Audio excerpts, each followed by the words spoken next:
Apakah menurut ayah saudara yang merupakan senior juga di kepolisian, tindakan saudara ini dapat dibenarkan? Harus berani melawan, jangan takut katanya. Apa Anda sudah melawan? Sudah mulai. Dari semenjak diperiksa saya sudah mulai mengatakan apa yang sebenarnya. Oke, baik. Terkait dengan ancaman, kalau sampai ini bocor, kalian berempat yang tanggung jawab. Jangan sampai persidangan ini menjadi perwujudan konkret dari ancaman kamu bertanggung jawab. Jadi kamu benar-benar harus, saudara terdakwa harus benar-benar menceritakan apa adanya, supaya putusan hakim ini bukan menjadi ancaman tanggung jawab, bentuk tanggung jawab karena Anda memberikan kebocoran. Iya. Pertanyaan saya, apakah ada hal lain yang belum Anda sampaikan di dalam persidangan ini terkait dengan kejadian baik 340 maupun obstruction of justice? Sudah semuanya. Sudah semuanya disampaikan? Sudah. Sudah lengkap semuanya? Sudah. Kalau Anda, sekarang Anda di PTDH, betul ya? Iya, sedang proses banding. Apakah Anda masih ada harapan, keinginan untuk kembali? Karena Masih. lagi banding ya? Masih. Jika Anda diberikan kesempatan oleh pimpinan Anda untuk kembali ke Polri, perbaikan apa yang Anda lakukan agar tidak terulang dan mungkin agar tidak ini juga terulang bagi polisi-polisi yang lainnya? Harus lebih berani berkata atau menolak perintah atasan, tidak boleh terlalu percaya atau terlalu loyal begitu saja kepada pimpinan.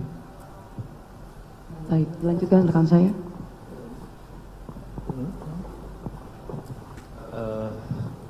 Saudara terdakwa, tadi kan juga disampaikan ya bahwa ayah saudara itu juga senior di kepolisian.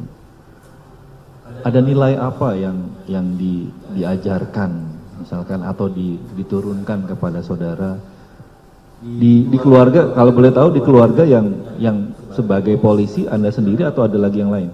Sendiri. Sudah sendiri. Berarti kan saudara yang melanjutkan ya, istilahnya estafet keluarga sebagai polisi.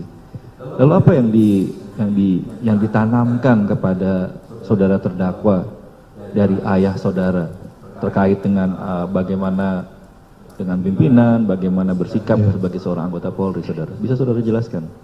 Yang paling utama adalah pimpinan itu seperti orang tua kamu. Awal mulanya begitu selalu ditanamkan. Jadi yakin apa yang diperintahkan pimpinan itu mengandung hal yang baik buat kamu selaku bawahan. Perintahnya itu adalah perintah selaku komandan dan selaku orang tua. Oh, jadi selama ini saudara menjalankan perintah itu karena ada nilai tadi yang saudara pegang dan itu pesan dari orang tua saudara.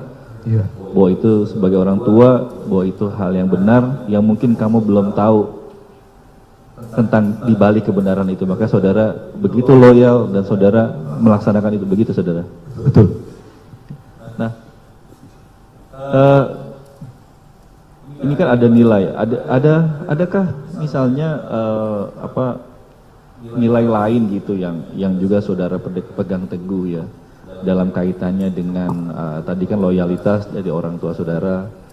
Ada hal lain yang misalkan di dalam yang saudara selama pendidikan ya sebagai anggota Polri dan menjalankan tugas, ada nilai apa lagi yang saudara pegang teguh sehingga hingga saat terakhir saudara bertugas di kepolisian, ada nilai lain yang masih saudara?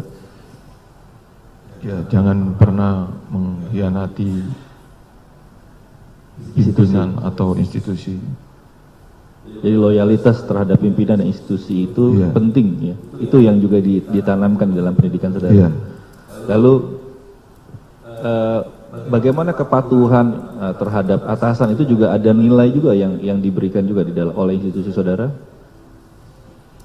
Jelas, kita waktu pendidikan itu perintah senior dianggapnya hal yang paling utama. Satu klik saja dianggapnya itu sudah merupakan sabda, tidak pernah dianggap salah. Jadi semuanya harus bisa dilaksanakan. Tidak ada lagi upaya nalar-nalar atau berpikir yang lain. Jadi bagaimana budaya semacam kayak komando itu juga memang juga ada di dalam waktu saudara menjalani pendidikan, dan itu saudara jalani juga sampai sekarang. Iya. Ini berkaitan juga, ini kan ada alam pikir ya di dalam saudara melakukan bertindak bersikap tadi. Tadi ada budaya yang saudara sendiri anut ya, yang diajarkan oleh orang tua saudara sebagai senior, lalu juga budaya organisasi yang tadi saudara sampaikan.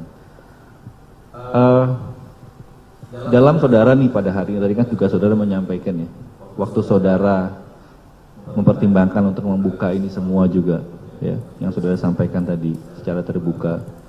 Dan saudara menyampaikan apa adanya tadi. Tadi sempat saudara terpikir tentang apa tadi ucapan dari pihak keluarga, bagaimana anak-anak dan lain sebagainya. Oh iya. Jadi ketika kemarin selesai sidang, istri saya datang membesuk, menyampaikan kalau nanti Pak FS marah bagaimana anak-anak. Apa perlu kita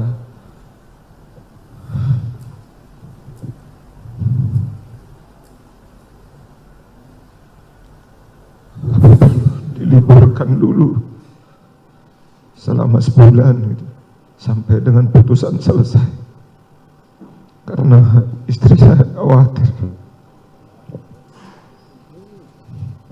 Itu sih. Iya, ya. Tapi pernahkah saudara berpikir ya, mungkin. Terima kasih sudah nonton. Jangan lupa like, subscribe, dan share ya.